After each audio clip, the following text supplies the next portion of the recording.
everyone, welcome back to Webtech Tutorial. In today's video, I'm going to show you how to change your Poshmark account's handle. If you want to change your Poshmark's handle, then you'll need to follow this step. Open a web browser and into the URL box type in poshmark.com and press enter. Also make sure to log into your account if necessary, and once you're inside the main homepage, you'll be able to see this kind of a display. Now, click on your profile picture at the top right hand corner and then click on Account Settings in the expanded menu. Find your username in the profile option and then go ahead and enter a new name you'd like to use for your account. After you are done making your changes, scroll down and click Save in order to save the change on your profile. And that is how you can easily change your Poshmark handle. So that's how it can be easily done.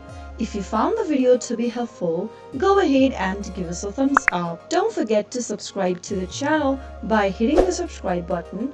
Also press the bell icon so that you'll never miss another upcoming upload from us. I'll see you again in the next video. Goodbye till then.